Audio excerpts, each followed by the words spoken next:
welcome back, the anointed ones. To every chosen one tuned in right now, thank you, truly. Whether you've supported this channel through super thanks or simply by showing up again and again with your spirit wide open, you are deeply appreciated. Your energy fuels this message. And if at any point in this word you feel that divine confirmation deep in your bones, I invite you to comment 777 below. That number isn't random, it's prophetic completion, and it might just be your sign that this message was tailor-made for your journey. Now let's get straight to it. When you exile a blessing, don't cry when the drought begins.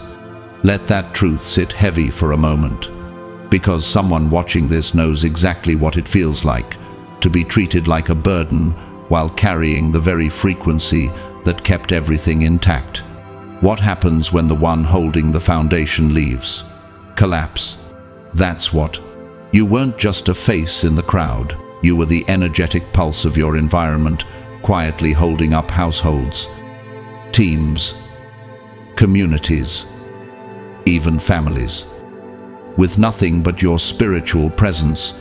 And while they were laughing behind your back, mocking your glow, undermining your calling, you were still interceding in silence, still praying over their lives, still showing up with grace. But now, you're gone, and so is the divine protection that came with you. Can you feel it? The atmosphere is different. The shift is palpable, from boardrooms to bedrooms, back streets to barbershops. Your name is moving through the wind, like a whisper with weight. Some say they miss your vibe. Others say things haven't felt right since you left. But those who were most committed to your fall, they're the ones choking on the silence now. Because you didn't just leave, you transcended. You didn't just retreat. You evolved beyond what they can even reach. And here's the kicker. They're not missing a person. They're mourning the loss of a phenomenon. You weren't just part of the environment. You were the environment. You were the unspoken glue, the quiet intercessor, the spiritual firewall. And now that you're no longer there, the consequences are echoing like sirens in the spirit.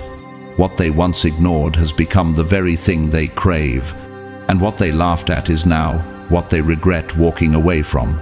Have you ever noticed how the same people who couldn't say your name before are now speaking of you like legend, as if you were a myth, a moment, a prophecy in motion they couldn't quite understand? That's because your story was never meant to end in their doubt. It was always written to rise beyond it. So here's the truth they don't want to admit. The city is spiritually bankrupt without you. The room doesn't feel whole without your energy. The team lacks vision without your presence. The family lacks favor without your prayers. And now the collapse they mocked you for warning them about. It's unfolding right before their eyes. You didn't hex them. You just left. And heaven honored your absence. What does it say about you that when you disappeared, entire atmospheres started trembling? What does it say about your anointing that people are now secretly asking, did we really push away a chosen one? And what does it say about God's protection that He allowed them to see just enough of your value to be haunted by the memory of your light, but not enough to ever reclaim it again? Beloved, this is what happens when the one they tried to erase becomes the story no one can stop telling. And if anyone is watching this right now with a guilty conscience, good, let it stir something in your soul. Because what's about to be revealed in this message, it's going to shake foundations, it's going to expose hidden regrets, and it's going to prove once and for all, they didn't just fumble a friend, they fumbled a move of God. So stay with me, because what comes next will show you exactly why the air felt different when you left and why your silence is now the loudest sound in the city. God's chosen ones. They're all searching for you now. Regret is eating them alive. Number 1. They didn't lose a person. They lost a divine portal. And now the flow is gone. Chosen one. Do you realize what you truly were to them? You weren't just a nice presence, a loyal friend, or someone with a kind heart. You were a spiritual portal, a walking divine channel, a supernatural connector placed in their lives by the Most High Himself. When you entered a room, things aligned, not because of coincidence, but because of calling. The atmosphere shifted, even if no one could explain why. Peace came easier. Opportunities knocked more frequently. People stood taller, breathed deeper, and felt safer. Can you see now that this was never about being just a good person? The favor that followed them wasn't their own, it was the overflow of what you were carrying. You weren't simply part of their journey, you were the bridge to miracles they never earned. And they didn't even realize it. How many times did they assume the blessings flowing in were just good fortune? How many moments did they mistake divine clarity for their own wisdom? They walked in breakthroughs they didn't pray for, because you were doing the spiritual heavy lifting behind the scenes. But the natural man does not receive the things of the Spirit of God, for they are foolishness to him. 1 Corinthians 2:14. They didn't discern the anointing. They saw your kindness as weakness, your intercession as being overly spiritual, your discernment as paranoia. They mocked your depth, yet drank from the waters it provided. And while they were joking about your extra ways, you were fasting for their protection. You were praying off storms they never knew were coming. You were holding their name in your mouth while they had yours in the mouths of gossipers. You were the power grid in a city blackout, and they only noticed once the lights went out. Now that you've walked away, what's left? Confusion, misalignment, closed doors. They thought it was just life turning on them. But isn't it curious how everything began to collapse the moment you removed your presence? Do not cast your pearls before swine, lest they trample them under their feet and turn and tear you in pieces. Matthew Shabashesh, chosen one. Your spirit was the pearl, and they mistook it for gravel. They grew entitled to the atmosphere you brought, and when they mishandled you, they weren't just being unkind, they were rejecting the very grace God had sent into their lives. Look around, hasn't the pattern always been the same? Think of Lauryn Hill, whose raw spiritual power and truth-telling voice elevated everyone around her until the industry tried to box her in. Or Robin Williams, who made the world laugh while silently carrying the emotional weight of others. His absence, a painful global silence. And what about Nelson Mandela, whose quiet strength held a nation's emotional future, only for many to see his value fully after he was gone? You were like Thema Lifeline, not a side character. Ask yourself this: how many people are now trying to recreate what only you carried? How many are scrambling to find your replacement, only to come up empty? Why do you think the relationships they form now feel so lifeless? Because the oil you carried wasn't transferable. It was assigned, tailor-made by God, and they lost access to it not because God is cruel, but because they fumbled the vessel. Touch not my anointed, and do my prophets no harm. 1 Chronicles 16:22. When they mishandled you, they violated a spiritual law. They didn't just lose a friend, they lost their favor. And now, they pray without results. They try to manifest peace, but feel anxiety. They light candles, attend church, chase good vibes, but the river has dried up. Why? Because you were the well, and they disrespected it. The Lord was with Joseph, and he was a successful man. And the Lord blessed the Egyptian's house for Joseph's sake. Genesis 39:2-5. You were Joseph in the house. God blessed them because of you. And the moment you left, The blessing departed with you. Now they scroll your page. They think of texting you. They speak of you like you're a myth. But what they really miss is what was flowing through you, and deep down, in the quiet corners of their conscience, they know they didn't just lose a person. They lost a divine portaland. Nothing's been the same since. Number 2. Your absence is screaming louder than your presence ever did. Chosen one. Have you noticed the echo you left behind? It's not just your physical absence that's shaking them. It's the gaping silence where your presence once held everything together. They never realized how much you were managing, did they? You made it all look too easy. You didn't demand credit. You didn't wave flags. You just showed up with grace, calm, and unshakable balance, and the chaos quietly bowed at your feet. But now, the house is noisy. The workplace is tense. The group chat is dry. They thought you were just being there. They never saw the spiritual architecture you held in place. So when you withdrew, they expected peace. But instead, everything started crumbling.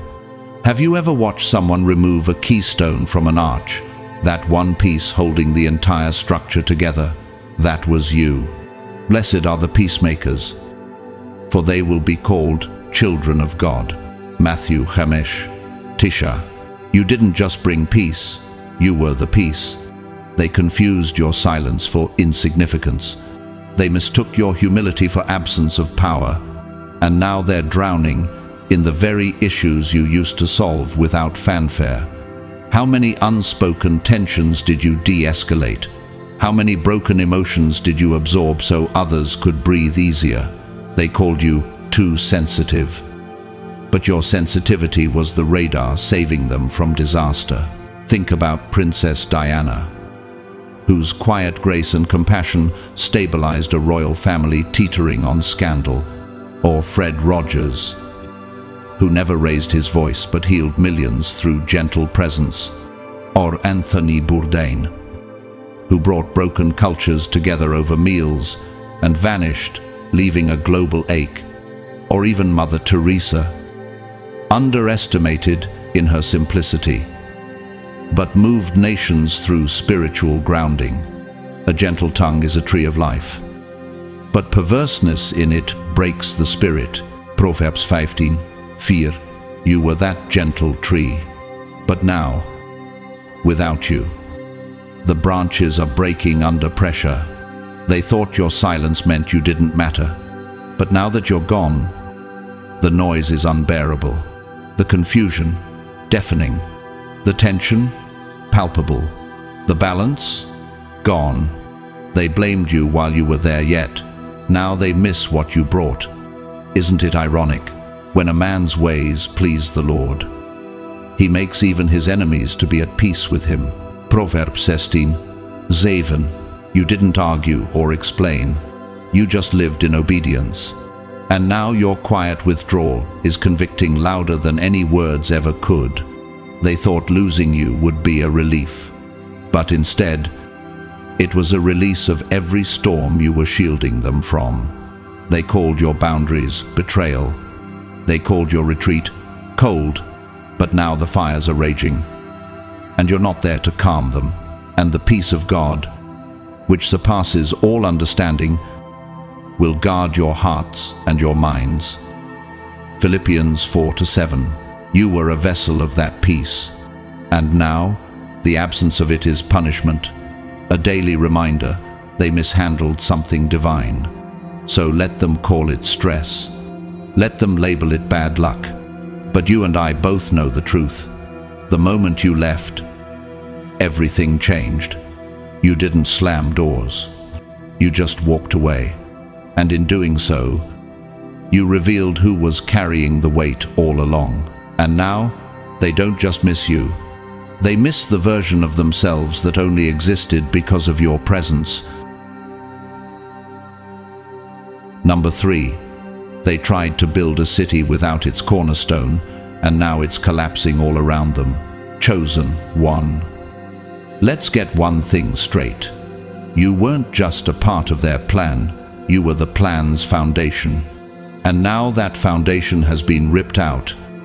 The whole structure is falling like a house of cards. They tried to go forward without you, thinking they could construct a life of success, influence, and stability, while cutting out the very one God had positioned as the cornerstone. But can a tower stand tall if the base is cracked? Can a city flourish when its blueprint is missing its master key? They didn't just reject a person, they rejected the divine order. And heaven keeps score. They underestimated you because you weren't flashy, because you didn't scream for validation. You built quietly, you carried deeply, and because you weren't always seen, they assumed you weren't essential. But now they're learning the hard way. Some people are silent because they're sacred. Some voices are rare because they carry revelation. And while they were chasing popularity and noise, you were carrying weight, responsibility, and spiritual integrity. The stone the builders rejected has become the cornerstone. Salma v'shmuna, Isra, Isrim v'shtaim. Sound familiar? You were the one they didn't expect, the one they passed over, misused, underestimated. But God had already anointed you to be the stabilizing force. Let's talk real life. Look at Rosa Parks' kit. Composed, often overlooked, yet with one act of stillness, she shifted the direction of history. Or consider Alan Turing, mocked and criminalized in his time. But his unseen brilliance saved millions during WWI2 by decoding enemy messages. Harriet Tubman Small in stature, big in silence, but a cornerstone in the freedom of her people. What about Keanu Reeves? A celebrity known not for arrogance, but humble generosity, often funding entire productions behind the scenes. And J.K. Rowling, who wrote her destiny on napkins while the world ignored her. Once invisible, no, undeniable, they tried to build a kingdom without the very presence that made it sacred. Did they think the structure would stand? Did they think they could remove what God established and still thrive? Unless the Lord builds the house, they labor in vain who build it.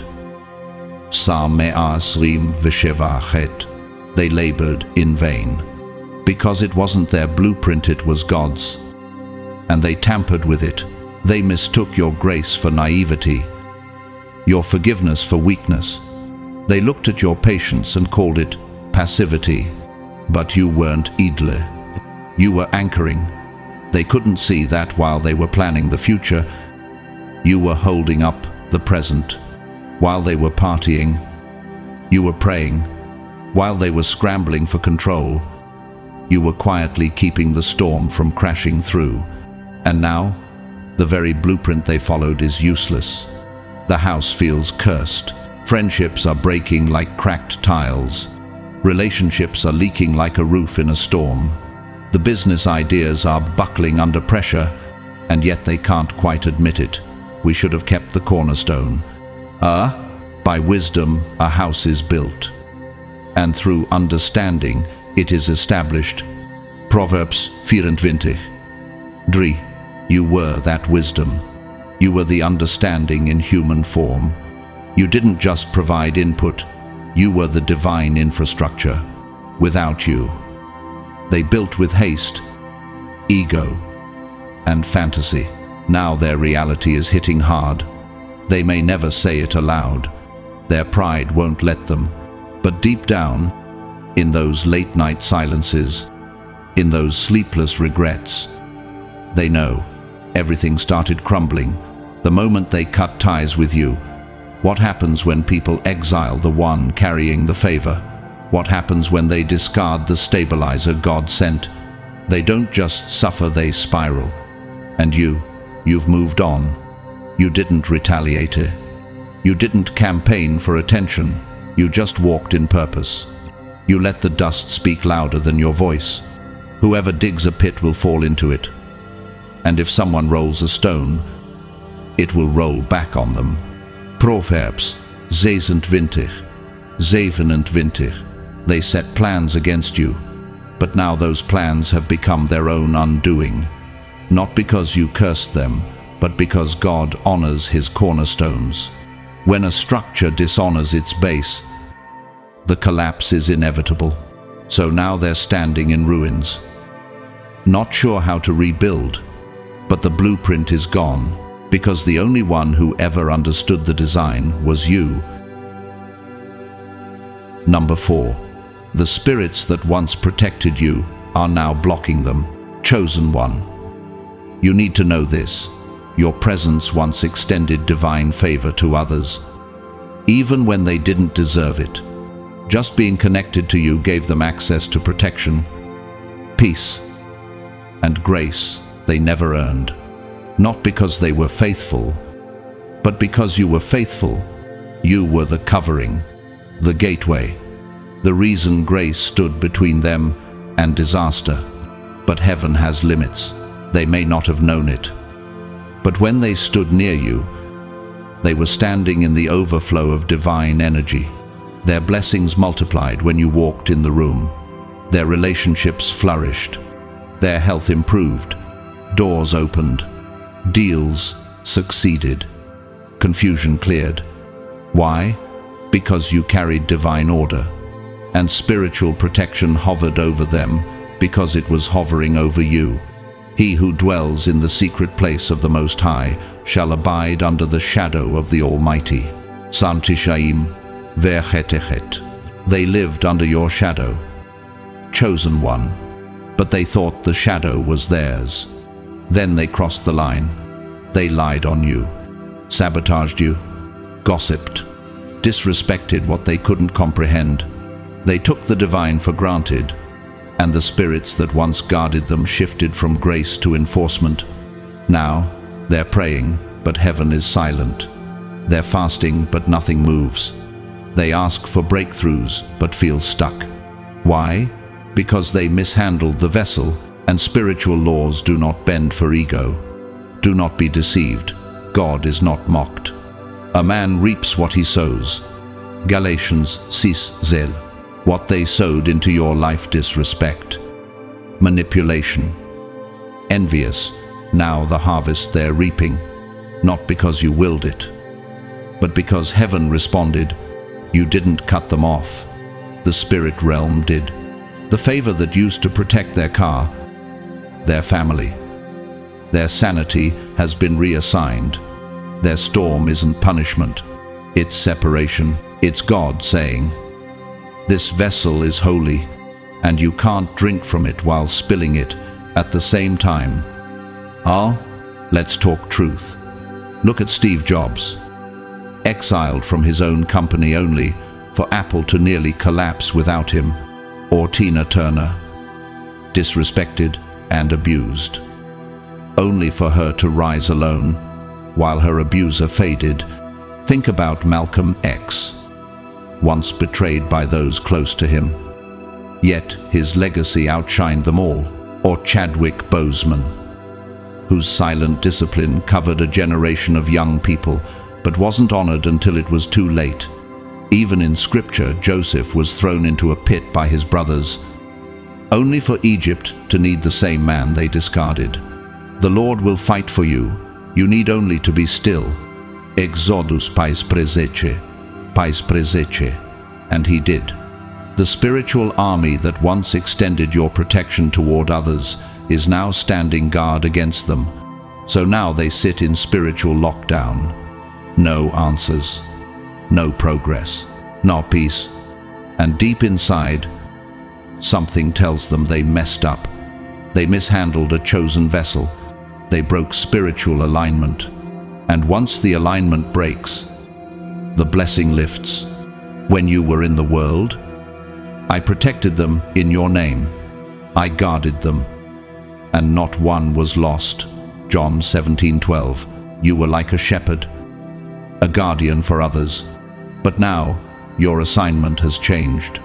Now, God is preserving you, not just from attacks but from distractions, from spiritual leeches, from undeserved attachments. They think God is ignoring them, but it's not ignorance. It's redirection. It's divine consequence. They're not being punished, they're being taught. And you're not bitter. You're not vengeful. You've simply been moved to a new frequency. So when they wonder why things feel off, when they search the sky and hear only silence, when they light candles, say affirmations, attend services and still feel blocked, they're not being ignored, they're being blocked. Number 5. They didn't just mishandle you, they interfered with prophecy. And heaven responded, chosen one. You need to understand the magnitude of who you were in their lives. You weren't just a kind person who happened to cross their path. You were prophecy in motion. You were the fulfillment of divine alignment. When you stepped into their story, you didn't come empty. You carried sacred assignments, generational breakthroughs, and healing codes written long before your birth. You were part of a spiritual script. They never even read but one. They were divinely cast into. And instead of honoring your role, they tried to rewrite the entire scene. What happens when someone mishandles prophecy?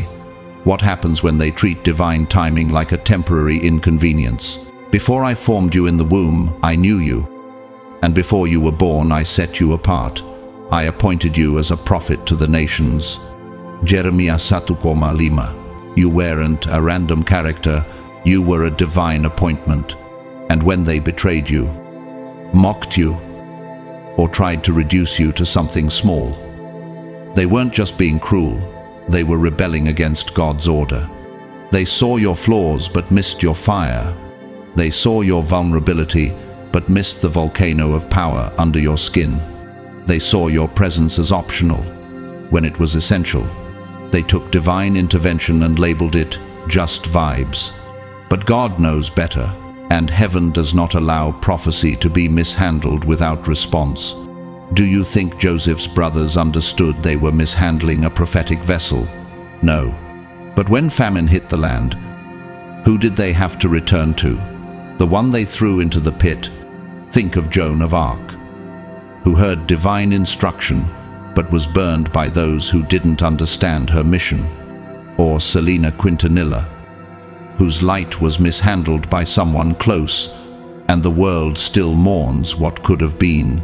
Nipsey Hussle was building generational wealth and spiritual awareness and was taken by someone who couldn't recognize his divine role. Alan Watts, laughed at by academia, but later revealed to be prophetic about consciousness. Even Jesus himself was rejected in Nazareth because they knew him too well. That he came to his own, and his own did not receive him. John 1:11. You were sent to be a lesson, a mirror, a spiritual key, but they slammed the door shut, and now they're sitting in the consequences. Relationships that once bloomed now suffocate in confusion. Business plans collapse under the weight of misalignment. New connections feel cursed before they begin.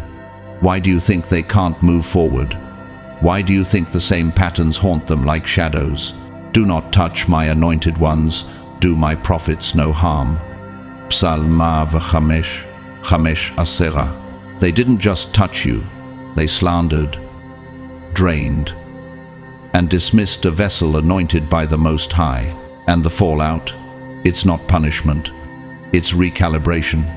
The spiritual world doesn't forget the desecration of holy things. Some are now living in prolonged delay. Others battle sickness with no medical answer.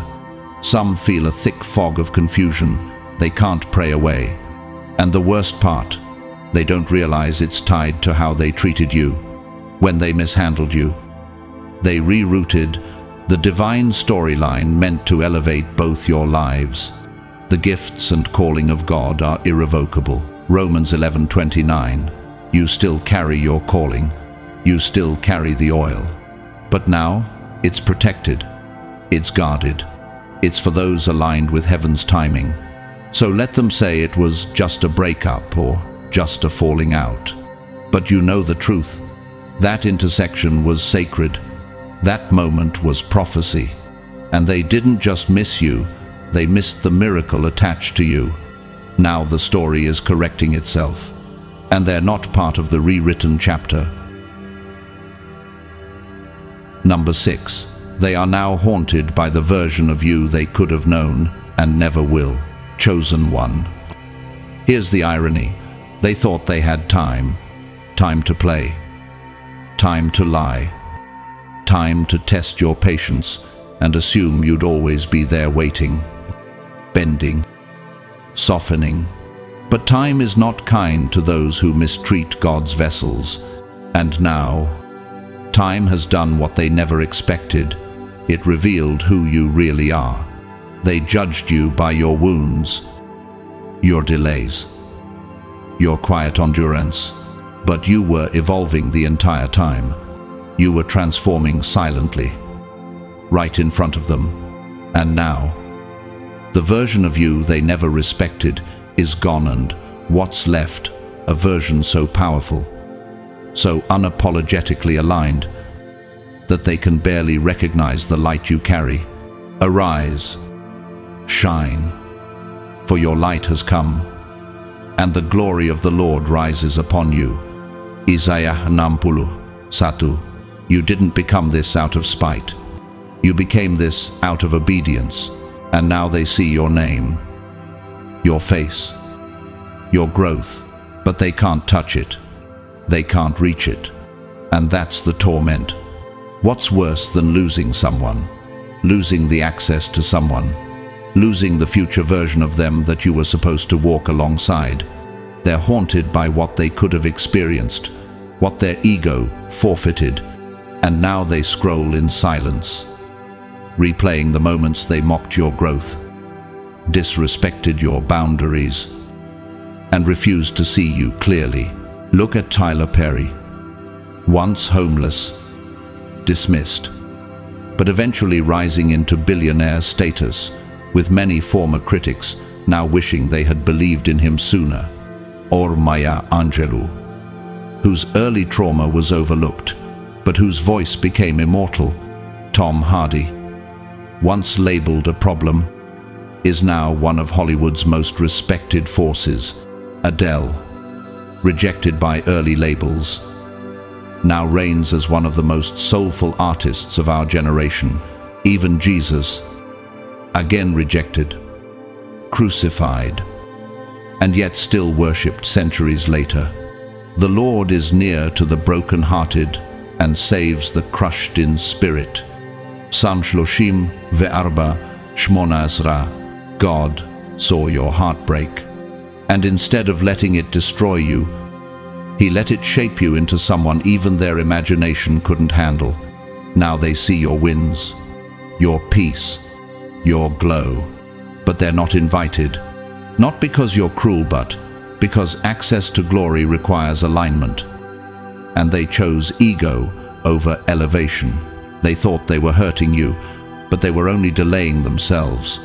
And now they mourn, not just you, but what you've become, the boundaries you now set, unbreakable, the standard you now live by, untouchable. No eye has seen, no ear has heard what God has prepared for those who love Him. 1 Corinthians 2:9.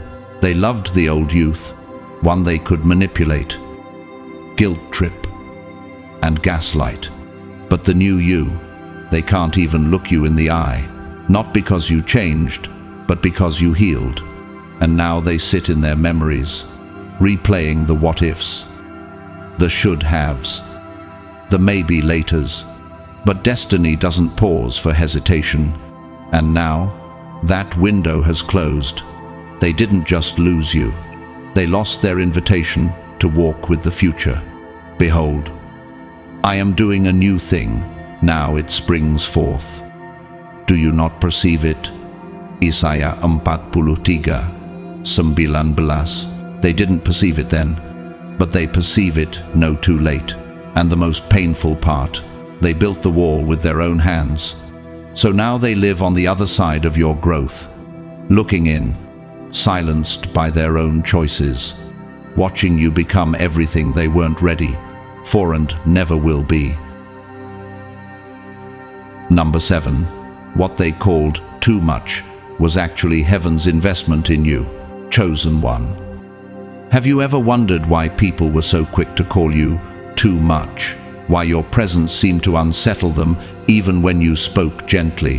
Why your feelings were dismissed, your insight mocked, and your intensity labeled a flaw? The truth is, they never saw you accurately because they didn't have the spiritual maturity to recognize heaven's investment sitting right in front of them. They weren't rejecting you. They were rejecting prophecy in motion. They called you too emotional because they were emotionally numb. They said you were overreacting because they were under-convicted. They claimed you were too intense because your very presence exposed what they had buried. But can you blame a room that's lived in darkness for years if it flinches when the light turns on? For the natural man does not accept the things of the Spirit of God, for they are foolishness to him. 1 Corinthians 2:14. They couldn't comprehend you, not because you were wrong, but because you were spiritual and they were asleep. Do you think it's a coincidence that Lady Gaga was told she was too weird before she became one of the most iconic artists of a generation?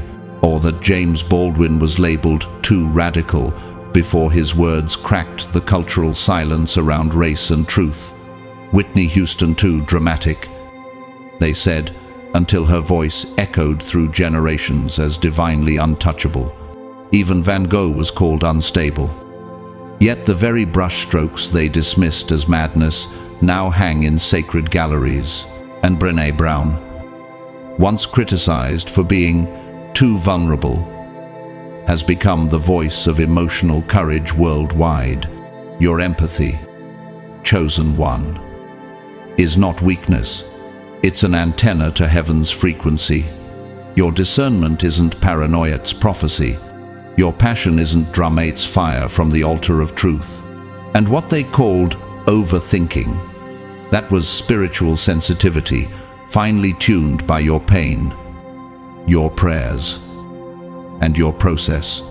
We are God's masterpiece. He has created us anew in Christ Jesus, so we can do the good things He planned for us long ago. Ephesians 2:10. Every trait they tried to cut out of you was placed there by the Creator with precision. You weren't too much. You were made for much. They mistook sacred wiring for personality quirks. They didn't realize that when you wept, heaven was moving. That when you were overwhelmed, it wasn't because you were unstable, it was because you were picking up on spiritual frequencies they couldn't hear. You were decoding atmospheres in real time while they stayed asleep to the warfare swirling around them. Why do you think they're watching now with quiet regret? Why do you think they revisit old messages, saved texts, or social media posts you made years ago? Because the very energy they dismissed is now becoming the frequency others crave. The very fire they mocked is the torch lighting your path forward. The light shines in the darkness, and the darkness has not overcome it. John 1:5. Now, the same people who said you were too deep sit through podcasts repeating what you tried to tell them with tears in your eyes. The same ones who said you were too spiritual are seeking profits for answers they once had through you for free. Do you see it yet? Heaven doesn't overinvest in random souls. God tailored you with rare traits not to please the crowd but to shift the atmosphere. You were created to wake people up. That's why your very existence felt like confrontation to those who weren't ready to evolve. You are the salt of the earth. You are the light of the world. Matthew 5:13. Salt stings, wounds. Light exposes. You were never meant to blend in, and now you've stepped into alignment. Your too much has become your mantle. The sensitivity they laughed at is drawing wounded hearts to you for healing. The fire they feared is leading people out of darkness, and the spiritual gifts they minimized are now moving mountains. They want to come back now, but it's too late to sit at the table they refuse to help build. Number 8. The city that ignored you is now starving for what you carried. Chosen one. Let's speak the truth plainly. You weren't just ignored, you were erased. They dismissed your light while standing in its glow. They rolled their eyes while you spoke divine ideas. They smirked when your presence challenged their comfort zones. And now they're starving, not physically, but spiritually, emotionally, energetically starving for the very presence they dishonored. You didn't come empty, you carried rivers, and they treated you like vapor. Jesus said to them, "A prophet is not without honor except in his hometown." Mark Shesh, Erba. They grew so used to your presence that they convinced themselves it wasn't special. But the irony? Now that you're gone, they're searching for what you used to give away freely. Do you remember Frida Kahlo? Her art too raw for her era was ignored until after her death. Robin Williams, who brought laughter to millions, was quietly battling storms until the silence he left behind reminded us just how deep his presence truly was. Nikola Tesla, a genius dismissed in his time, whose vision of energy and frequency now fuels the modern age. Or Eartha Kitt, who was blackballed after speaking truth to power only to be celebrated decades later. Even John the Baptist prepared the way in isolation. Misunderstood by many, you, chosen one, brought something rare: vision, healing, disruption. And disruption is never welcomed in spaces that thrive on stagnancy. Behold, I am doing a new thing. Now it springs forth. Do you not perceive it? Isaiah 43:19. They didn't perceive it. They called your ideas impractical, your wisdom too abstract, your energy too intense. They wanted your results without your presence, your fire without your heat, your water without your well. And now they're dry, spiritually dry, emotionally empty, hungry for the very thing they spilled out. You were the seed, and they refused to water you. Why do you think they're now reposting influencers who echo what you used to say? Why are they now claiming New Age philosophies that mirror the truth you carried years ago? Because the culture is catching up to what your spirit was already aligned with. But they no longer have access to the source. Man shall not live by bread alone, but by every word that proceeds from the mouth of God. Matthew Arba. You were a carrier of that word, and the silence they now feel isn't emptiness. It's absence, holy absence, divine withdrawal. They thought your absence would be a relief, but the moment you left, the room grew colder. The creativity dried up, the joy dimmed, and suddenly, what they thought was irrelevant became irreplaceable. The Spirit of God has made me. The breath of the Almighty gives me life. Job 33:4. You breathed a divine life into dry places, and now they're suffocating without you. This is not ego. It's spiritual reality. They didn't just lose a person. They lost access to living water. They're quoting recycled versions of your original wisdom, trying to rebuild what they let die. But heaven doesn't allow sacred rivers to be replicated by dishonoring hands. Let them feel the hunger. Let them search the desert they helped create.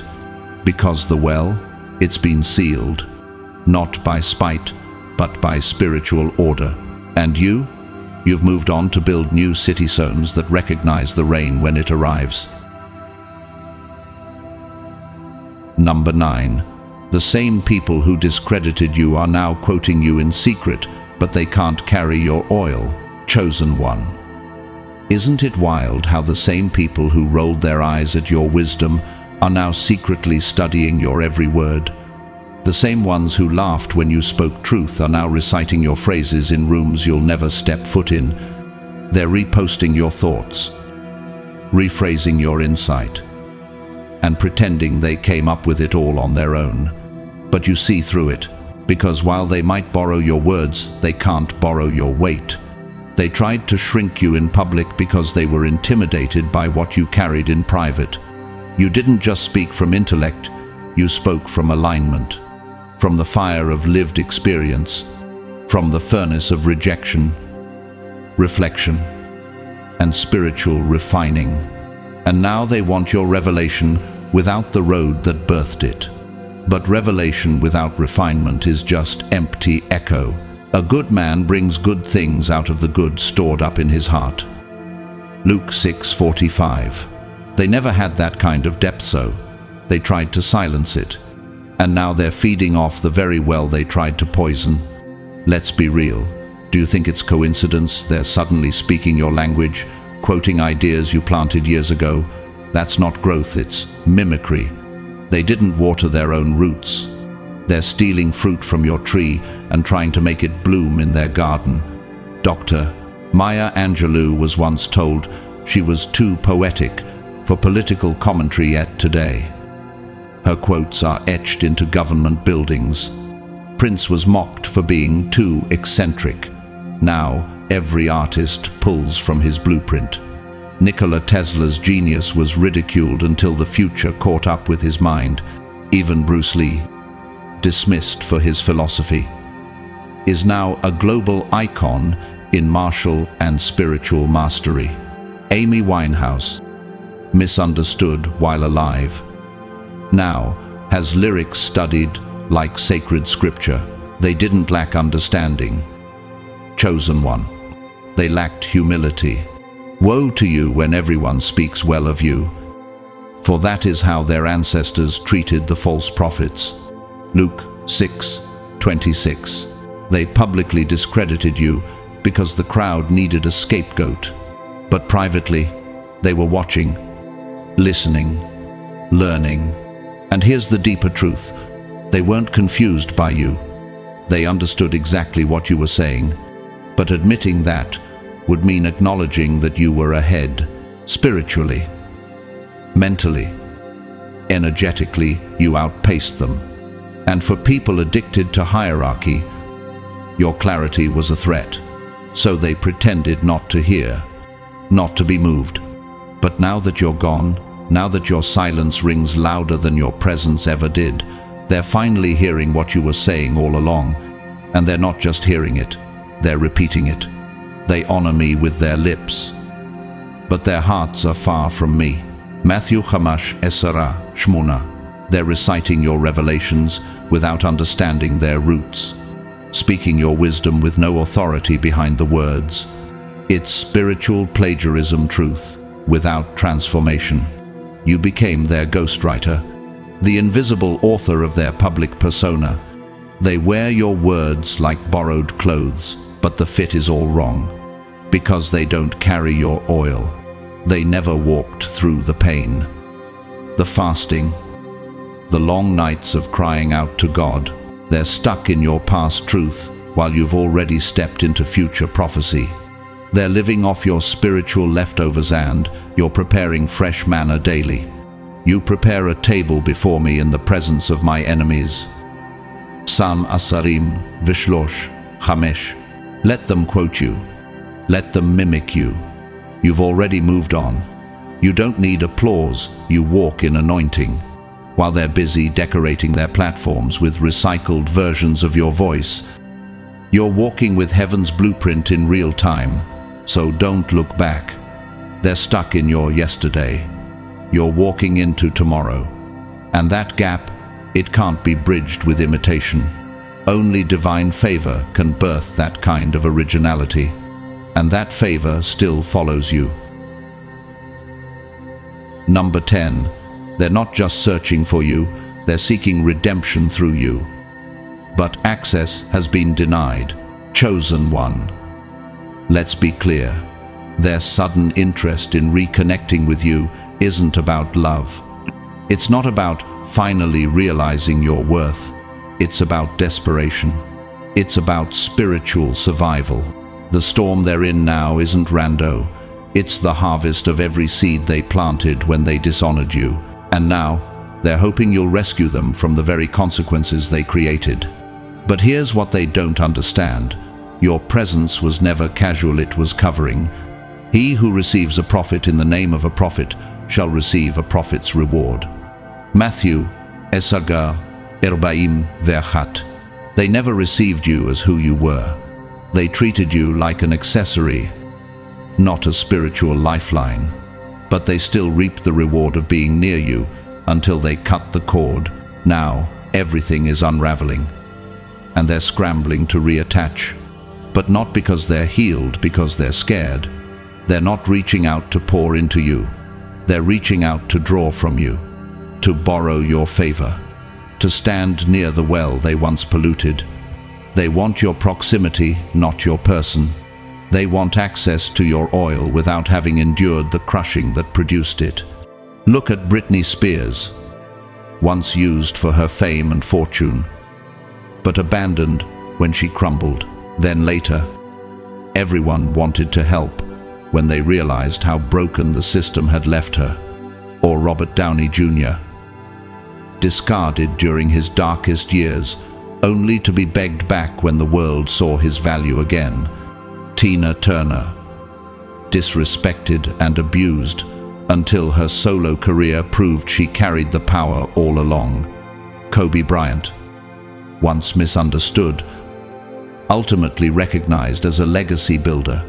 And Oprah Winfrey, rejected from newsrooms only to later become the voice of millions.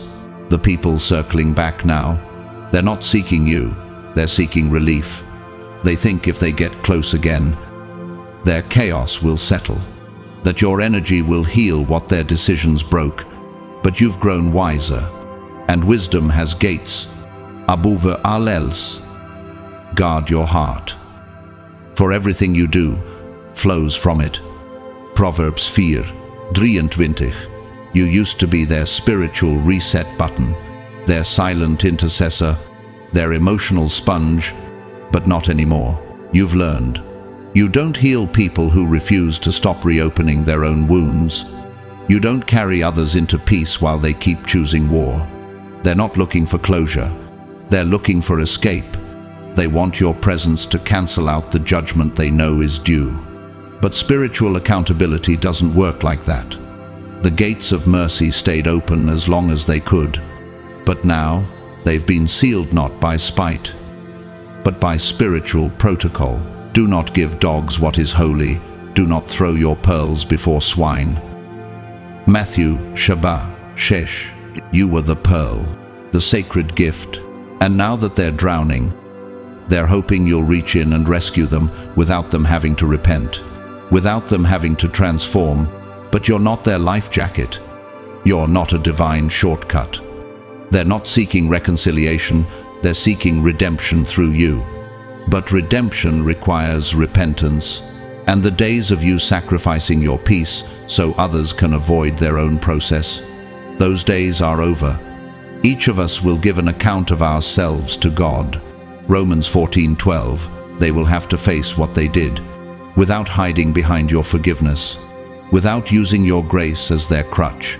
You don't owe access to those who only show up when they're sinking. They had the chance to walk beside you.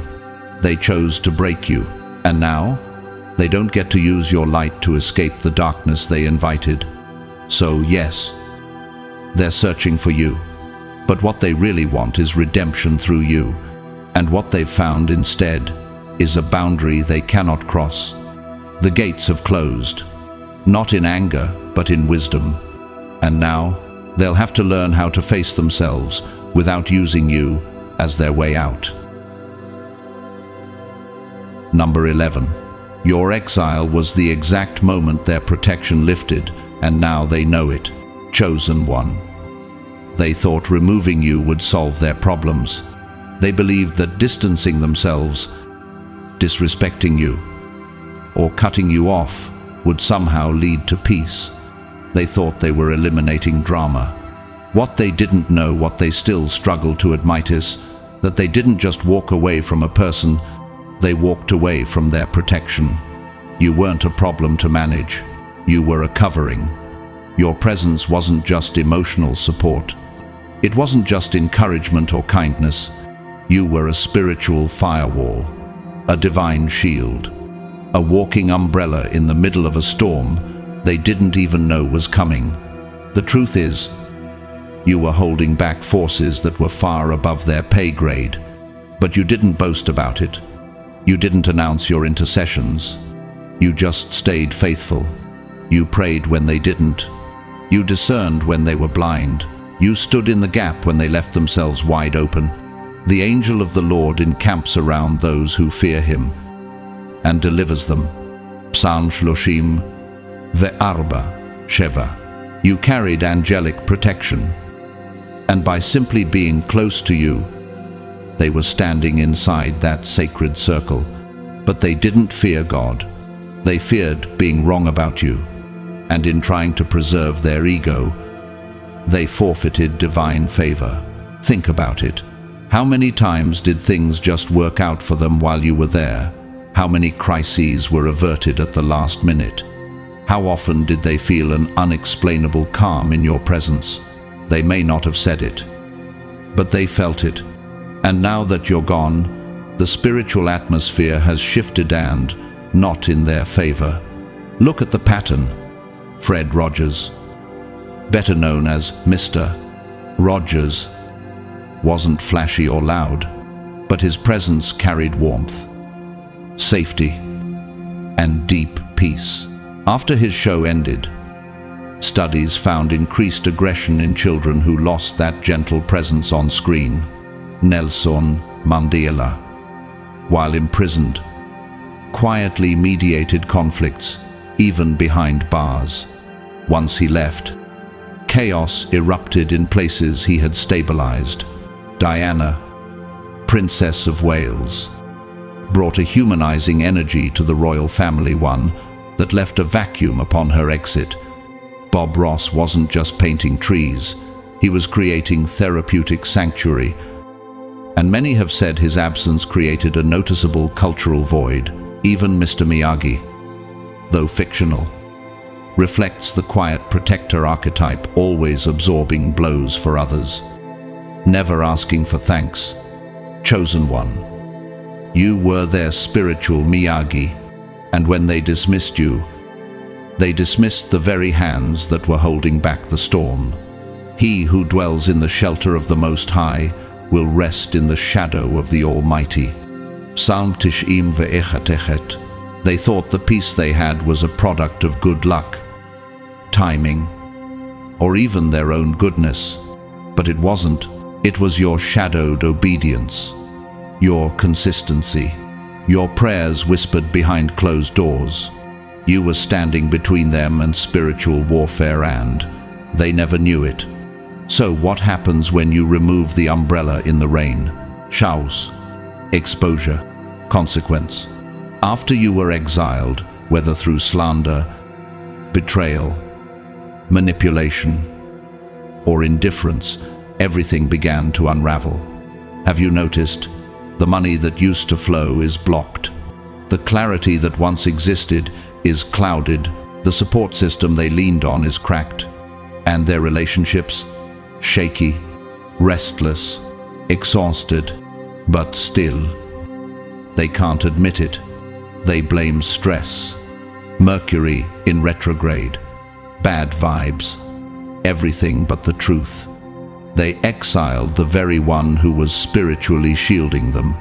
Touch not my anointed, and do my prophets no harm. 1 Chronicles 16:22. They didn't just walk away from a person, they walked away from divine order. And now they're facing spiritual terrain they were never trained to navigate. They're experiencing attacks now that you used to quietly deflect. They're fighting battles you already won on their behalf. They're stuck in cycles you prayed them out of, and they don't have the discernment, the tools, or the grace to survive it?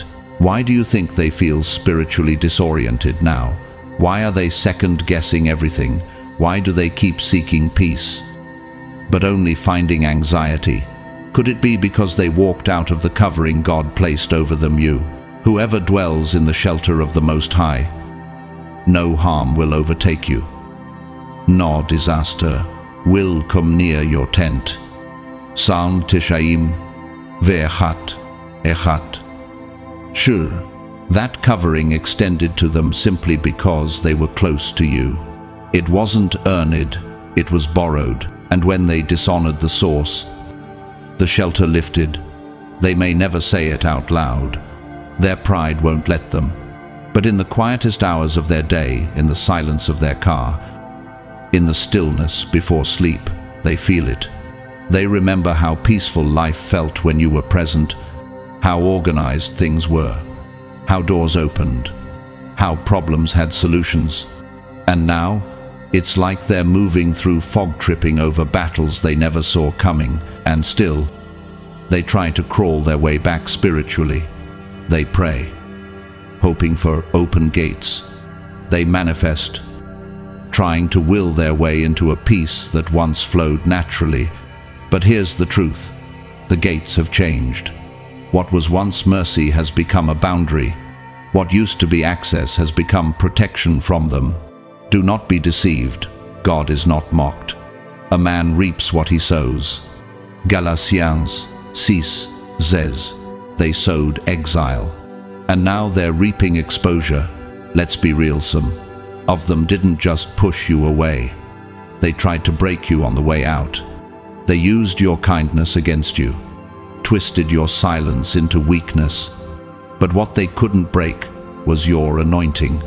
And now, that same anointing is moving forward without them.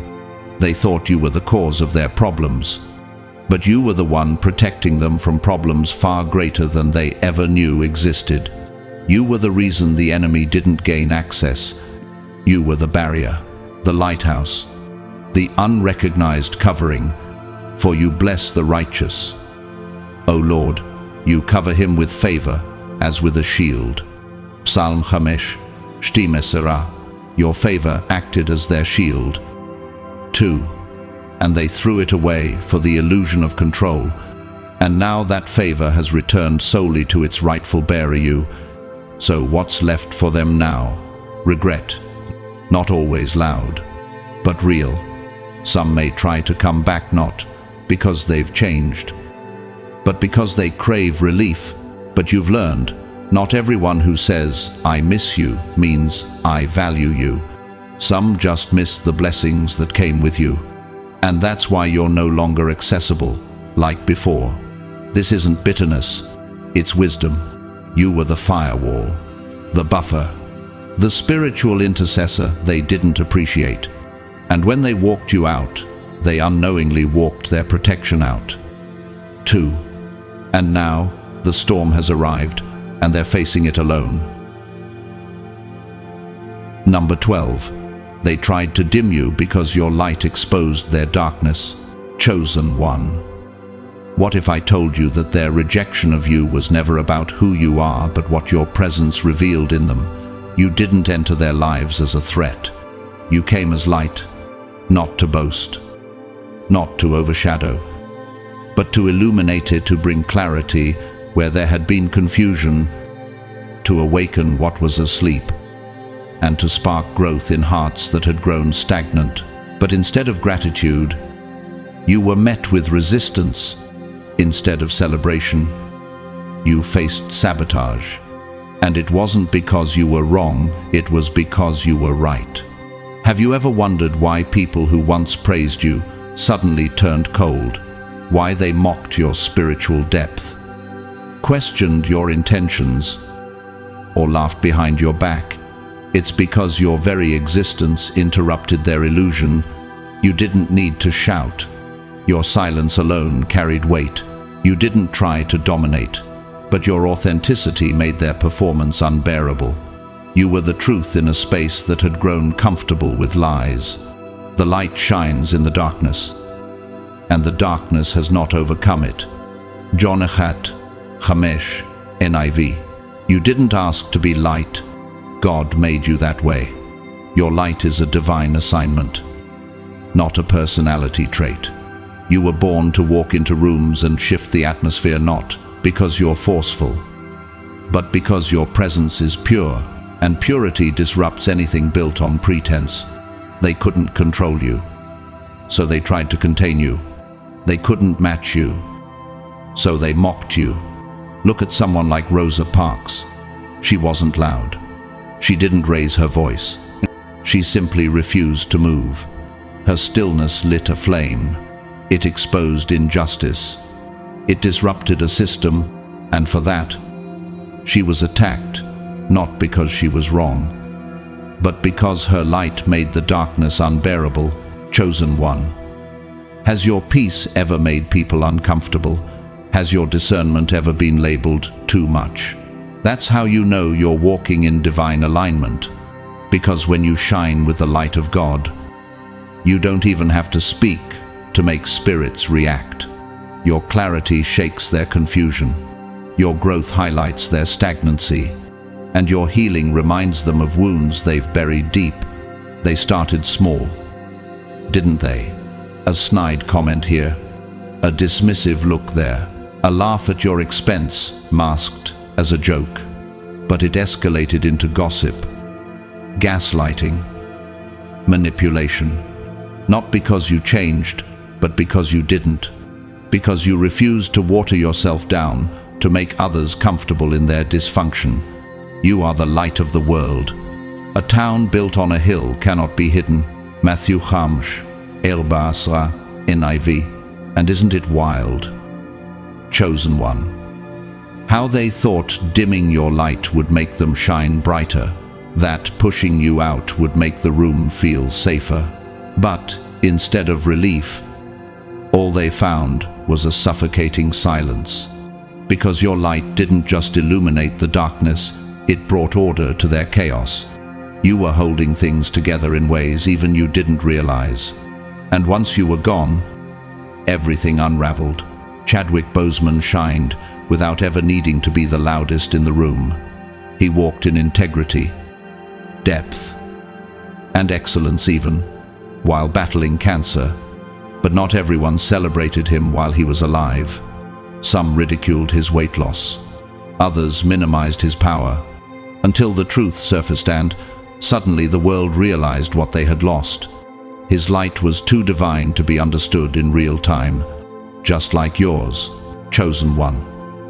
Are you beginning to see the pattern, that the betrayal wasn't about rejection, it was about revelation?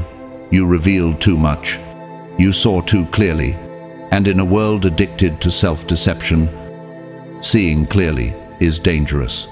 For nothing is hidden that will not be made manifest, nor is anything secret that will not be known and come to light.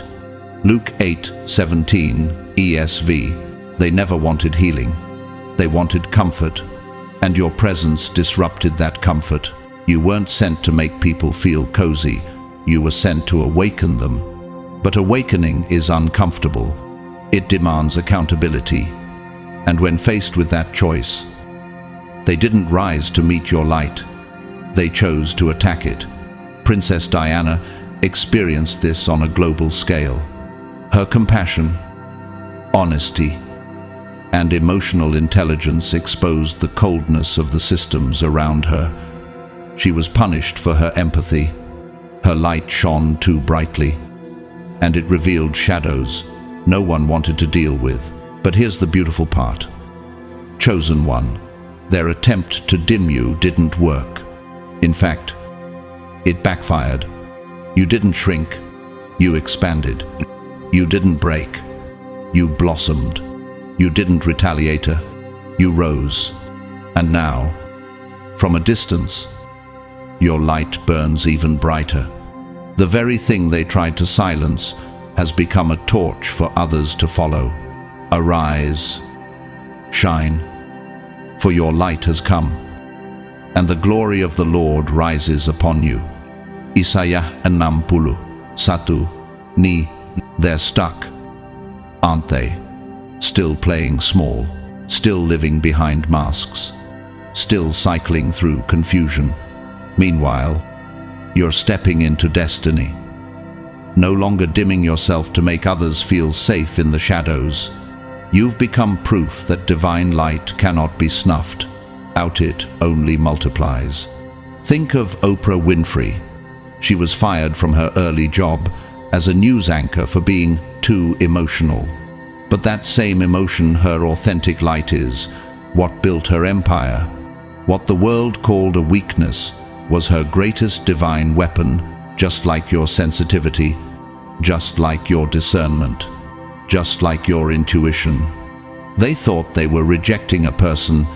What they actually rejected was a divine covering, a prophetic mirror, a heaven-sent disruption to the patterns keeping them bound. The path of the righteous is like the morning sun, shining ever brighter till the full light of day. Proverbs 4:18, Nif. Now they feel it. They may not say it out loud, but they feel your absence. The room is colder without you. The flow is gone. The peace has dried up. And every unresolved issue you exposed is now choking them in silence. Because the truth is, they didn't want light. They wanted darkness with a pretty filter. But you were never sent to be a filter. You were sent to be a force. Even Martin Luther King Jr., in his final days, said, "I've seen the promised land." He knew that his light wasn't always welcome, but he also knew that light doesn't wait for approval. It moves, it shines, and it leads. So, chosen one, don't dim to make others feel better. Don't apologize for being clear in a world built on confusion. Don't minimize your assignment because someone else refused to grow. You were too much for their shadows, and now your absence is too much for them to bear. Let me leave you with this. What if the very people who tried to extinguish your light are now secretly hoping you'll shine it their way again? Would you return? Or would you stay where you're honored? Not just tolerated, because this time, the light belongs where it's celebrated, not sabotaged. Number 13. Your name is now a warning and a living legend, chosen one. Do you sense the shift? Your name, once dropped carelessly in conversation, has become charged with weight, where it used to be called with ease, even disdain. Oh, they've always been too much. It's now spoken with a hush. Why? Because you've transformed from someone they misused into someone whose absence echoes consequence. You are no longer just a footnote in their story. You are the headline. Think about that. Can you even remember the last time someone attributed real maturity to you? Consultation, respect. Now your name triggers a new kind of reaction, caution, reflection, heads turning, whispers of regret, questions about what went wrong. They left, remember that? Your exit wasn't just an end, it was a spiritual exclamation point. A wise man's heart discerns both time and judgment. Ecclesiastes 8:5. Those who ignored you once are now tasting the loss. Only hindsight can teach. They tread lightly when your name surfaces, not because they're still angry, but because they now know what they lost. They know what you masked, what you carried, what you held together for them. And that knowledge, it lingers. Can you feel it the way they pause when your name is mentioned? That's not awkwardness. That's recognition.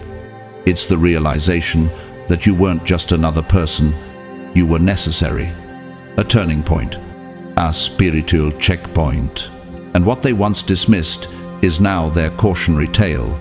Look at examples in the world where Exodus became legend, like Maya Angelou, whose powerful voice was once underestimated, but now her name is invoked to call out injustice and inspire hope.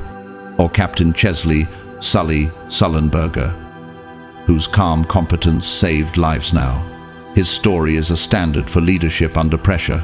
Think of Marie Curie, a scientist overlooked in her time. Now her name carries the torch for all trailblazing women in STEM.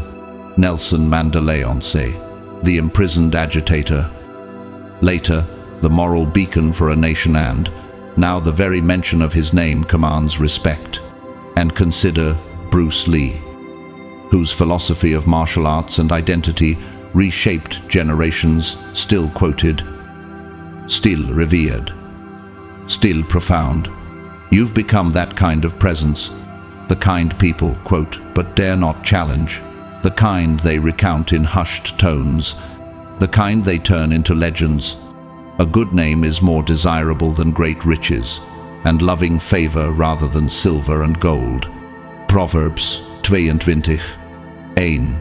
Your name now isn't just associated with a person, it's a symbol, a monument, a lesson etched into their consciences. They don't mention details, they just mention the name. And the story begins.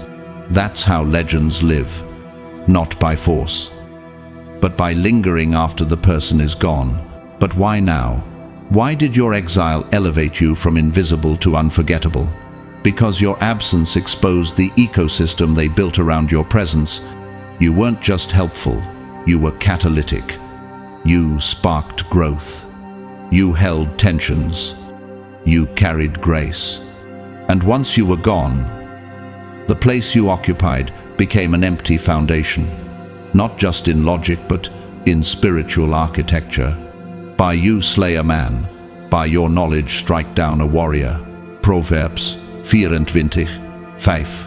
They tried to minimize you, because a minimized person causes less threat. But a legend? Legends stir both fear and reverence. Your name now carries that tension. You went from too much to too meaningful to ignore. People recall your voice, your atmosphere, your insight, and they can't unhear it. Even the skeptics feel it. Even the cynics pause. Chosen one. They're not just remembering you, they're haunted by you, ghosted by your legacy, because they can't replicate what wasn't earned, nor purchased, nor copied. You didn't just teach lessons, you embodied them. You weren't showing off. You were showcasing the power of alignment. And that can't be faked. When someone brings your name up now, do they seek to learn or to tame the discomfort? Do they respect the force you represented, or do they still wish it away? That discomfort tells you something powerful. They lost more than a friend, they lost a foundation. Perhaps the most powerful testament is when your legacy becomes a living warning, when your story isn't told as low-blow tales, but as cautionary law. Don't let this be you. They transform your journey into a teacher for others. You became the example of what not to mishandle, and that boils into respect. A man of understanding holds his peace. A man of knowledge is even-tempered. Proverbs 17:27. Your exit, your evolution, it spoke volumes. You didn't have to return. You didn't dance to the drama. You simply lived forward into your next season. Meanwhile, they replay your name like a prayer, not to you, but about you. And each mention is a testament to their awakening. Do you realize what that means? That your legacy lives no matter where you are. That your consistency is louder than the noise they used to make. That your silent ascent is rewriting the narrative they said you'd fade. And yet, here you stand, monumental. That's what happens when divine favor goes deep. A person becomes a living alphabet in the spiritual language of consequences and growth, and your exile became elevation, not because you chased attention, but because what you carried chased destiny. And destiny does not minimize. Let another praise you, and not your own mouth, a stranger, and not your own lips. Proverbs 7:20. You didn't have to blow your own trumpet. Others did it for you. Your legend grew. Your name now blesses others with wisdom without your voice ever needing to speak. And it shames those who once disrespected you, because every mention is a mirror. So, chosen one, what will you do now that your name means more than your presence? Will you shy away or lean into the legacy? Will you let your life be the textbook for healthy boundaries, integrity, and divine timing? Because whoever claimed your name casually, once they're still learning that some names aren't just spoken, they're sacred. And your name has become scripture. Number 14. They weren't ready to feed you now, they're begging you to feed them. Chosen one. Let's go back to the time when you were empty emotionally, spiritually, mentally. Do you remember? You weren't asking for riches. You weren't demanding miracles. All you needed was a moment of real support, a kind word, a helping hand, someone to say, "I see you." But instead of being fed, you were drained. You gave and gave. And they took until there was nothing left. And when the light in your eyes began to dim from exhaustion, they didn't panic, they distanced themselves. Why were they so comfortable watching you struggle? When you were broken, where were they? Some of them laughed. Some offered shallow advice dressed as encouragement. Some ghosted you entirely. And others stayed around only to benefit from whatever you had left. Like vultures, circling something they thought was dying. But you weren't dying. You were being tested. They thought your pain was weakness. But God was letting you see exactly who was for you and who was just feeding on you. Even my close friend in whom I trusted, who ate my bread, has lifted his heel against me. Psalm 40:4. Let that sink in. God was watching. Heaven took inventory. You weren't just another soul struggling. You were heaven's investment, walking through fire. They failed the test of generosity. They missed their divine assignment, to pour into a chosen one in their hour of lack. And now that you're rising, now that your table is overflowing, they're back. But not as healers or helpers. They come as beggars. Let's talk plainly. Some of them are smiling in your face now because your abundance is undeniable. They see your peace. They smell the fragrance of breakthrough on your life. They feel the atmosphere shift when you walk in the room, and it terrifies them. Not because you're threatening, but because you survived without them. You bloomed without their water. You became fruitful in famine, and now they want to eat from a table they refuse to help build. Have you noticed the shift in how they talk to you now? Suddenly, they're polite, complimentary, curious. But is it about reconnection, or is it about access? The soul of the sluggard craves and gets nothing, while the soul of the diligent is richly supplied. Proverbs 13:4. Back then, they thought you were being too sensitive when you expressed your needs. Now they see that your needs were prophetic cries. Now they realize that their neglect wasn't just unkind, it was costly, because by ignoring you, they rejected the very source that God was about to use for provision. Let's make it real with some examples. When Oprah Winfrey was fired from her early job as a news anchor, people didn't rush to lift her up. Many dismissed her. But now, everyone wants to be on her couch. Everyone wants her support. And yet, only a few know the weight of the nights she cried alone. Do you relate? Or consider Tyler Perry. He lived in his car while chasing a vision nobody could see. The same friends who ignored his pain now want to be on his production sets. But discernment grew in the wilderness, just like it did for you. And let us not grow weary of doing good, for in due season we will reap, if we do not give up. Galatians 6:9. How many times did you pour from an empty cup while others watched silently? How many nights did you pray for someone to care while they brushed you off? And now they want to return, not because they repented, but because you have something they need. Let that discernment speak louder than guilt. Rihanna, after facing betrayal and heartbreak in public, returned, stronger than ever. Now her presence alone elevates any room she enters. But not everyone gets access anymore. There's a line, there's a wall, and for good reason. Discernment is your new security system. Do not give dogs what is holy, and do not throw your pearls before pigs, lest they trample them underfoot and turn to attack you. Matthew Sheba, Shesh, this isn't bitterness, it's wisdom. Not everyone is meant to eat from your feast, especially those who abandoned you during the famine, because now you know it wasn't that they didn't see your value, it's that they didn't want you to realize it yourself. They feared what would happen if you healed. Rose remembered who you are, and now that you've done all three, they're hungry, but the chosen must steward their portion. Look at Chadwick Boseman. While secretly battling cancer, he was pouring into people, acting in blockbuster films, visiting sick children, radiating hope.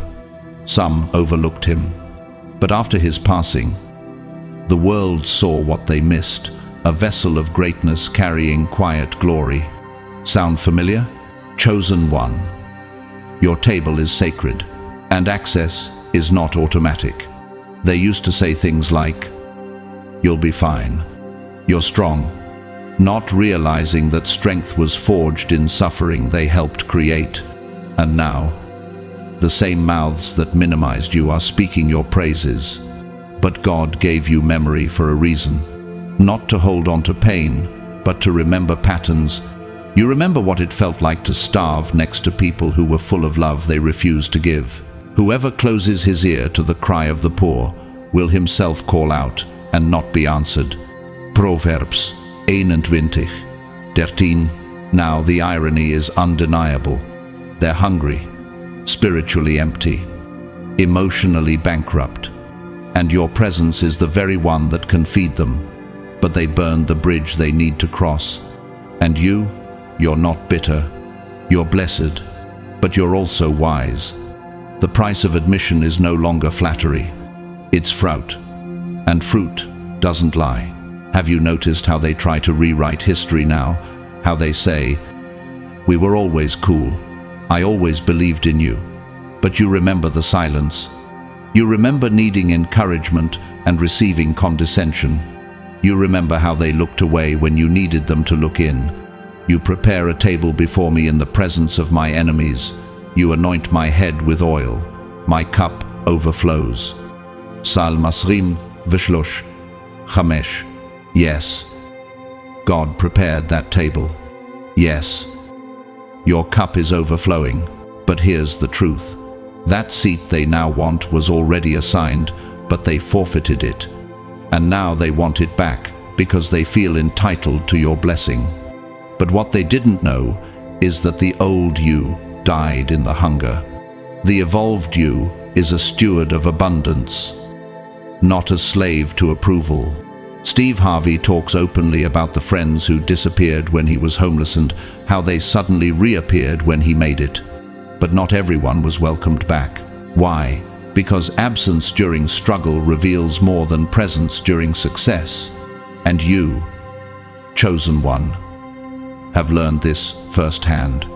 So now, when they reach out with flattery, you hear emptiness. When they smile, you see motives. And when they offer apologies, you listen with healed ears, not desperate ones. They're not wrong for being hungry, but you're not wrong for protecting your table. The presence they now crave was the very light they once dismissed, and in that rejection, they lost alignment. That's why nothing they've tried since has worked. They weren't rejecting you, they were rejecting what God sent through you. And heaven doesn't bless what dishonors his vessels. You weren't asking for worship, just for recognition, for reciprocity, for real love. But because they failed to feed you then, they now have to watch you feed nations without them. So what now? Ask yourself, who's at your table now? Who's willing to pour back into you without expectation? Who stayed when you had nothing? And who only came when your cup started running over? The generous will themselves be blessed, for they share their food with the poor. Proverbs 22:9.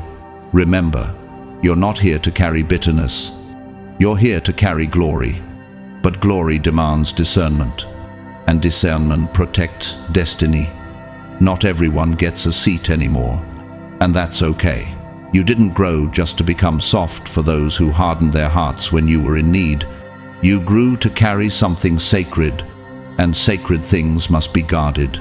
Your presence was once overlooked. Now your absence is unforgettable. Let them hunger. Let them reflect. Let them witness what God can do with someone they underestimated. Because you, chosen one, didn't just survive the famine, you became the feast. Below, chosen one. This is more than the end of a message, it's the turning of a page in your divine story. The tables didn't turn because of spite or ego. They turned because heaven stepped in and rebalanced what was out of order. You didn't have to fight for a seat. You didn't need to force respect. God flipped the script himself. Now you're standing in what once felt so far away. The peace you carry, the wisdom you speak, and the presence you bring are no longer overlooked. They're undeniable. You are no longer reaching out for crumbs from those who feasted without you. You're no longer bending just to be seen or over-explaining just to be understood. That version of you, the one who silently hoped someone would carry, is gone. What remains is the one God has refined, the one who doesn't chase rooms but commands them, the one who doesn't beg for connection but walks in divine alignment, the one who knows that being chosen was never about being popular, it was about being set apart. So when they come back, smiling with flattery and pretending they always believed in you, you no longer need to question what to do. Your discernment answers before your generosity speaks. This is not about revenge. This is about reverence for your own journey. You remember the silence. You remember who was absent when you were on your knees. And now, as your table overflows, you recognize the weight of what you carry. You are the blessing they once rejected. You are the provision they never thought they'd need. Let them whisper your name in wonder. Let them mourn the access they mishandled. Let them sit with the hunger they ignored in you. Because this isn't cruelty, it's closure. You are not the same. You've evolved. You're not angry, you're aligned. You're not bitter, you're blessed. You're not waiting for apologies, you're walking in purpose. What they thought would break you became your foundation. What they overlooked has now become what they crave. But the gate is no longer open to anyone without purpose. Access now requires spiritual vision. If this message resonated with something deep in your spirit, don't keep it to yourself. Let it be known. Like this message, if it confirmed what you've been carrying silently in your soul, leave a comment below, declaring who you've become or not, who they remember. Share this with someone who needs to be reminded that their value was never defined by who ignored them. And most importantly, subscribe to the channel. This is more than content, it's a community, a place where your truth is safe, your light is seen, and your growth is sacred. And if you feel led to support this message through super thanks, know that your gift is received with humility and honor. It helps ensure that this work continues to reach those who need it most. But whether you give or not, please hear this. I'm already grateful. Your presence here is not just appreciated, it's prophetic. You are part of something bigger. Your agreement with this word is more powerful than any donation. So I speak a blessing over you now. May God continue to elevate you in the presence of those who doubted. May your table remain full, overflowing with peace, clarity, and divine protection. May your spirit remain soft, even after being hardened by life. And may you always remember, your value is not dependent on who saw it. It was sealed by the one who chose you before the foundation of the world. You are no longer waiting for doors to open. You are the door. You are no longer trying to prove you're enough. You know you're called, and the hunger they once ignored in you, now it echoes in them. Because what you carry is heaven-born, and nothing on earth can replicate it. God bless you. Chosen one, keep rising. We're just getting started.